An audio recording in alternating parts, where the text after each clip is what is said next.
Hello, viewer. Uh, it's a pleasure that you're joining us once again on this particular show, Real Talk Show hosted by Violet Mbiti, where we get to interview change makers across the African continent who are doing amazing stuff, ranging from community work, even business. And we also get to interview we even get to discuss various topics. So today on the show, we are joined by Munyaradzi. He's from Zimbabwe, and he's going to share with us about his work. And he's joining us in a few in the studio. He's just disappeared. All right. So as I wait for him to join once again, Real Talk Show began in March this year, where we have interviewed guests, and we have also interviewed even youth who are doing amazing work in the communities with regard to curbing COVID-19. So we have interviewed guests from all the regions in Africa, namely Northern Africa, Central Africa, Western Africa, Southern Africa, and East Africa. So Munyaradzi is joining us now, and before Munyaradzi joins us, I have Paul Shaw here, who can at least now introduce what ACE is about, the Africa Engagement Chat, before Munyaradzi comes back to the screen. So Paul Shaw, over to you. Munyaradzi has just disappeared, but as we wait for him to join back to come back, you can share a little bit about ACE so that everyone can get to know about it. Thank you. Oh, can I disappear as well?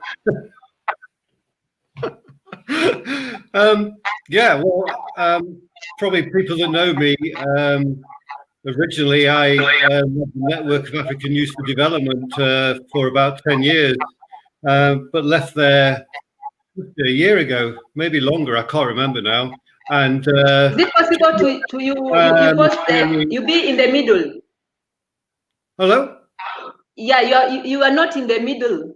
You're on the side. Which way do you want me to go? There. Okay, continue.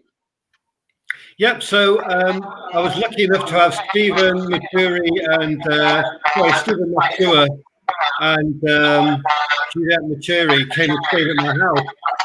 It was a year last May, and the weather was warm in Scotland. It was great, and we talked about how we could move on from NAID to do something different, and we came up with the idea of Africa community engagement.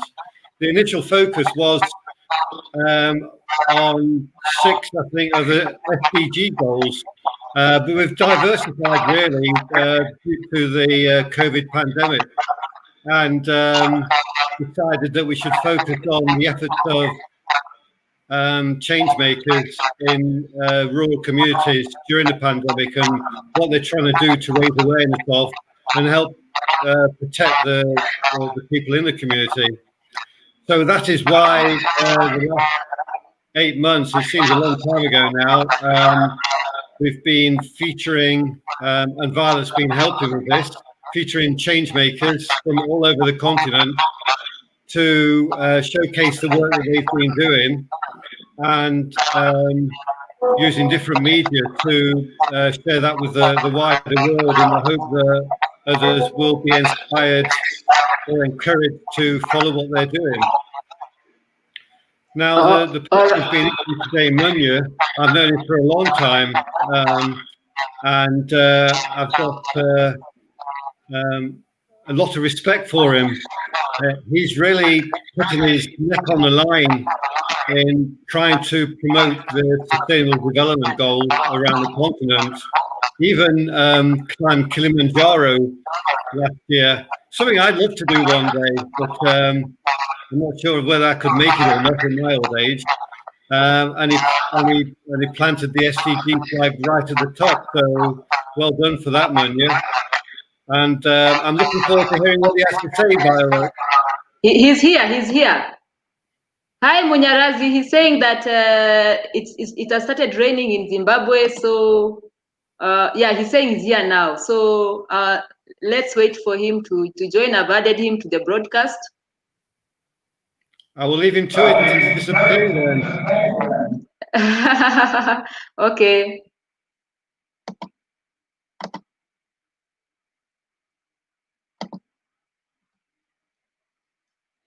Yeah, so Munyaradzi, we are waiting for Munyaradzi. It's kind of raining in Zimbabwe, so there is a network issue, but let's just be patient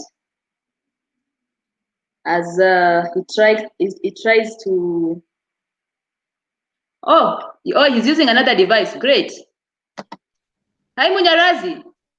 Oh, great. Yes. Can you hear me now? Finally, it's raining. Oh, awesome. Yes, I can. I know. You informed me earlier on.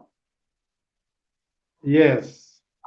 All right. So I'd like you to introduce yourself to the viewer so that they can get to know more about you. I'm just a proud African. My name is Munyaradzi from Zimbabwe. So kindly tell us more about your work with regard to the Sustainable Development Goals. Okay, that's wonderful. In fact, I direct a program called Africa.I. And Africa.I is all about marketing and promoting the natural beauty, heritage, and culture of Africa using the gifts and talents of young people. But we also have other programs under Africa.I. And one of them is Cycling for SDGs.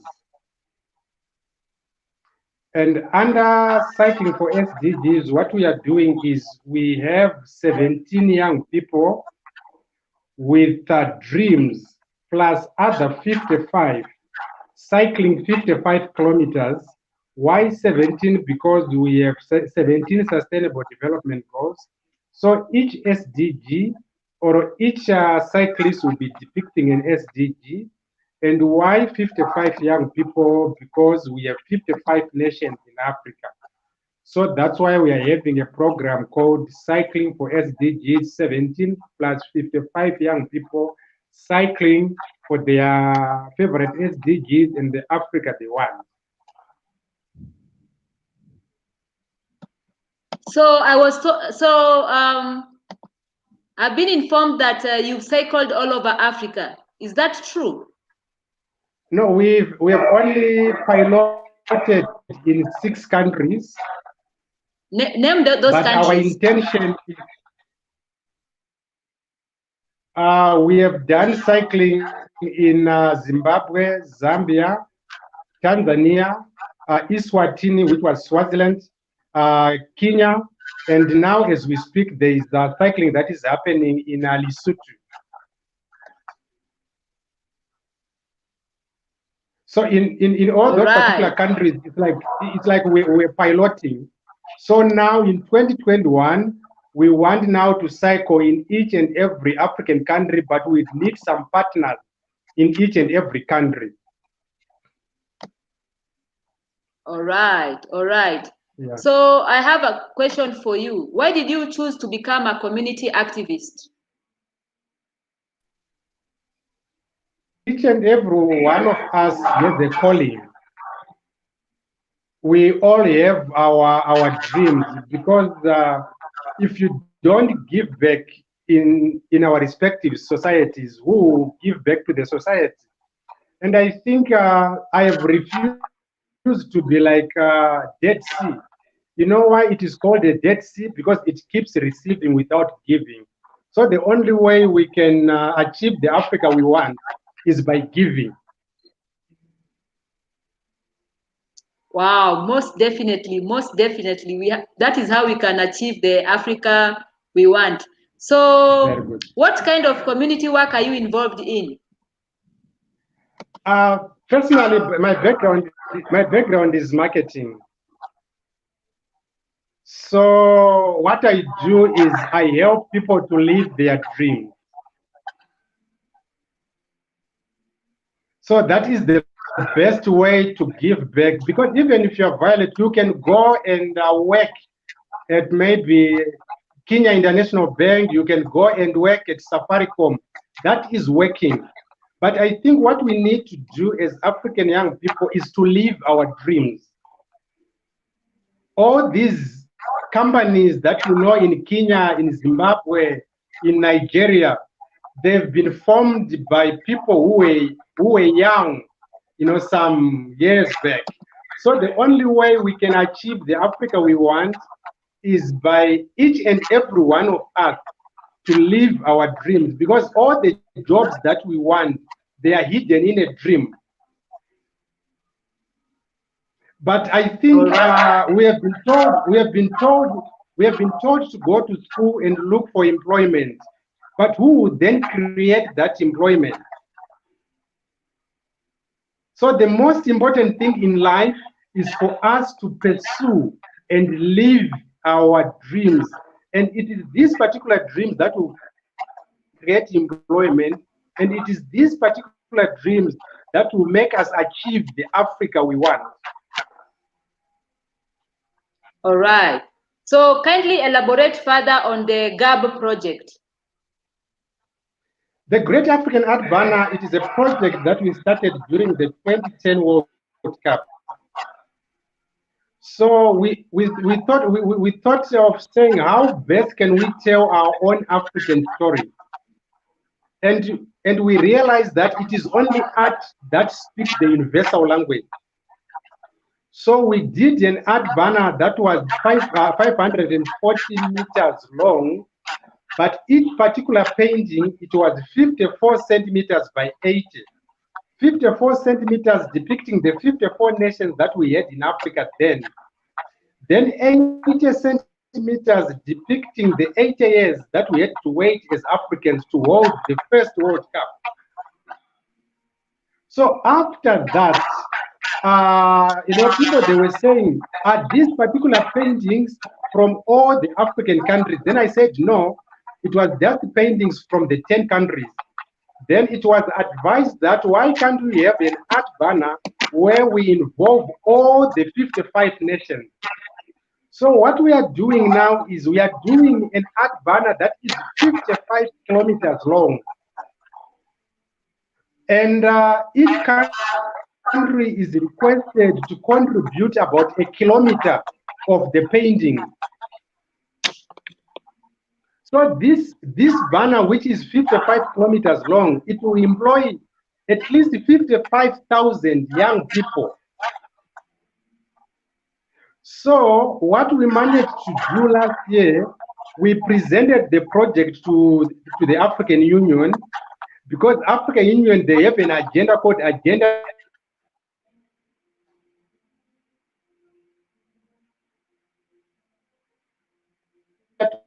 2063, the Africa we want.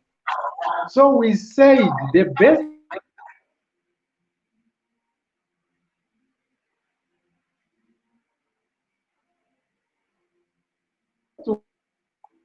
way is so after that, that's the only way we can announce this particular idea. So what we now need is we need people like Violet, to spread this message across Africa, so that these young people, they can come on board. If you are not an artist like Violet, you write the Africa you want, then we give it to a visual artist, then they will paint it, then it will be joined. But the target is to finish this particular art.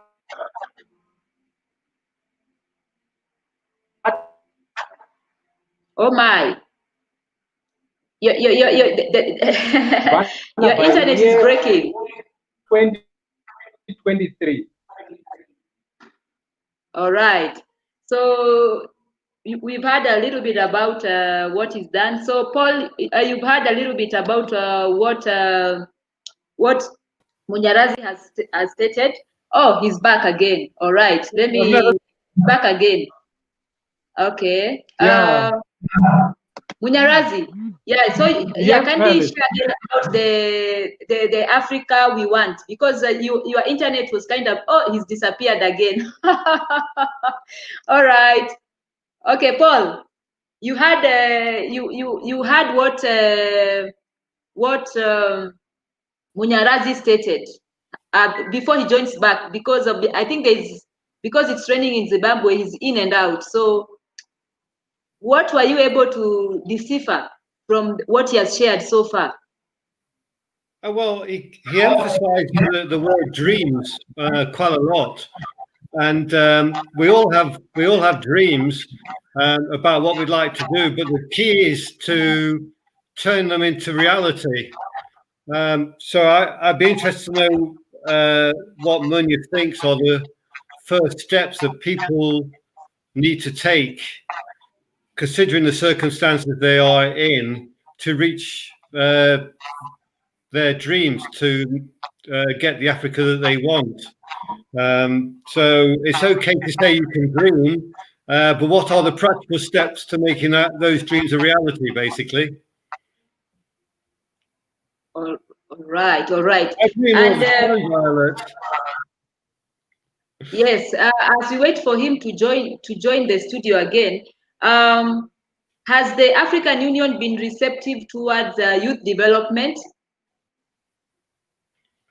Well, yes, because we now have an African Union youth envoy, Aya Chebe, and I think she's actually done an absolutely brilliant job over the last 2 years. I just admire her energy and enthusiasm, her skills, her language ability, her communication ability. She's just a wonderful first ambassador for the position of youth envoy, and she's going to be a very hard act to follow. But the point is that we do have a youth envoy, and when she finishes in a few weeks' time, we need to make sure that her legacy lives on with somebody just as capable of continuing her energy over the next 2 years.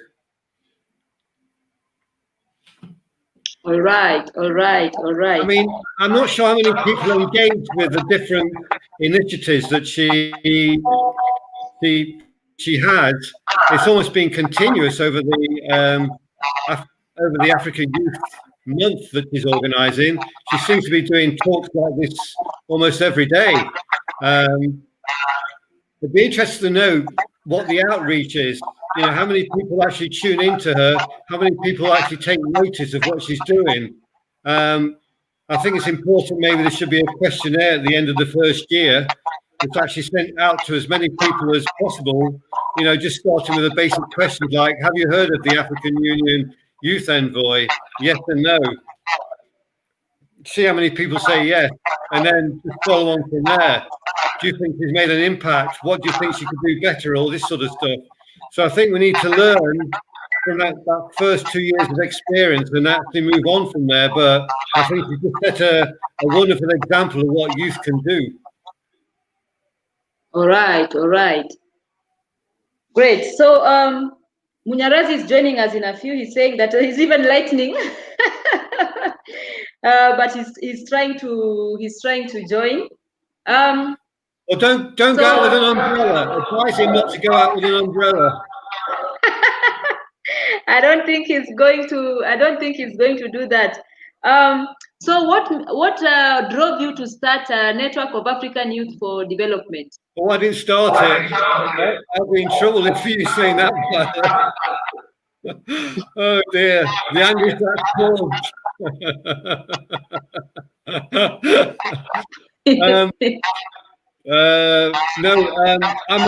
I met Portia at the World Youth Congress when it was held in Stirling, which is my local town, in 2005.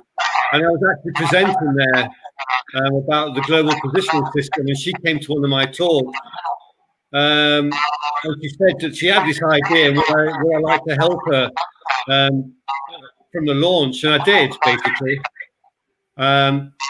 And she went off, she had a family, and I just sort of continued the development of NAID over the next few years. And I had fantastic help from people like Judy Annette, for instance, who's a rock over the years, but so many others as well. My friend Naken Swami from South Africa, and Frederick from Ivory Coast, and Francis from Uganda. I mean, I've got so many all over the place that have actually contributed over the years. But it was just time to move on for various reasons. Some of my close friends know really why that happened, but anyway, it was time to move on. And so that's why African community engagement happened. And thankfully, I have Stephen Matsua, who's a brilliant youth ambassador, activist based in Kenya, and Judy Annette, who seems to be all over the place, but she's in Canada at the moment, doing a PhD. So the three of us have actually moved things forward, and we're developing all the time, Violet. And people like you come along and make it very interesting. Yes, thank you.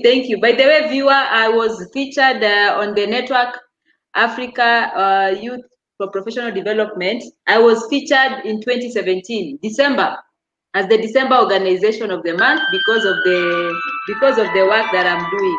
Yeah, so yeah.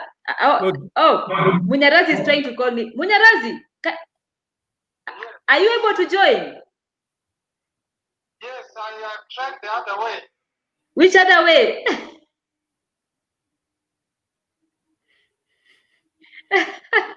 We always have problems. When Judy and I had live Google Hangouts, you could guarantee something was going to go wrong. Yes, but at least, so viewers, I was telling you, I'm one of the recipients of the Network for African Youth for Development. I was featured in their newsletter in 2017, to be precise, December 2017, for the work that we did earlier on.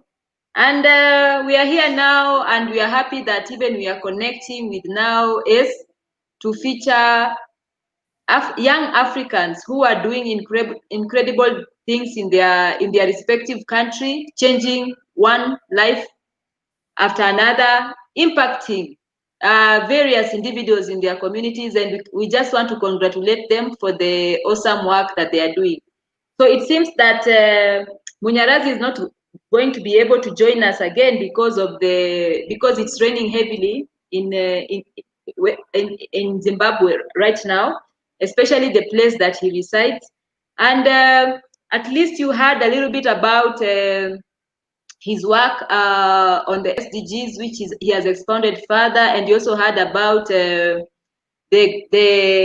Africa we want, which is linked to the documentation by African Union 2063. All right, and he also mentioned about the banner, so that which aims to bring together African artists so that they can grow and become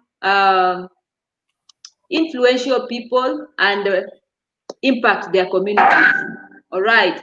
So Paul, we are going to be coming to the end of the show because Munyaradzi is not able to join. Are there any? At least he has joined and he has shared a little bit. What message do you have for the? Pardon? Is it possible to share those links that I shared on the Africa Community Engagement chat? I share here. Where did you want me to share it? The links that I shared on the Africa Community Engagement chat. Oh yes, I can share them on the comment section. So viewer, I am sharing. Go to on YouTube. Go to our page, Real Talk Show, hosted by Violet Mbiti on YouTube, and I've shared more information about Munyaradzi. So I've oh yeah, even it's on Facebook as well, and I've also shared some work he did with the Aya Speaks, so that you can get to learn more about Munyaradzi. Yes, I've also posted that. Yes, so viewer, just go to the chat section and you'll be able to read about Munyaradzi's work, and he was featured on the ACE newsletter. And from there we can engage further. So Paul, before we go, do you have any last words of encouragement to African youth and also to Munyaradzi with regard to his work? I think as regards to inspire youth, I can hear myself echoing here, is never give up. I mean, I've sort of gone up 2 steps and 1 down steps over the last few years, but as long as I'm taking 1 step up, then that's always got to be a good thing. You can expect barriers, you can expect negative criticism, you can expect people to say you can't do this, but as Munya said, if you have a dream and you think that's going to be beneficial to you and society, then you should make every effort and ignore all the negative comments to make that dream come true. I think that's the best advice. Oh, great. So viewer, we've come to the end of the broadcast. Thank you for joining us. If you have not yet subscribed to this particular channel, kindly subscribe. If you have not yet liked our Facebook page, kindly like our Facebook page so that you can receive notifications every time we go online. So see you tomorrow, because we are going to be engaging a change maker from Uganda tomorrow at 3. All right. So see you then.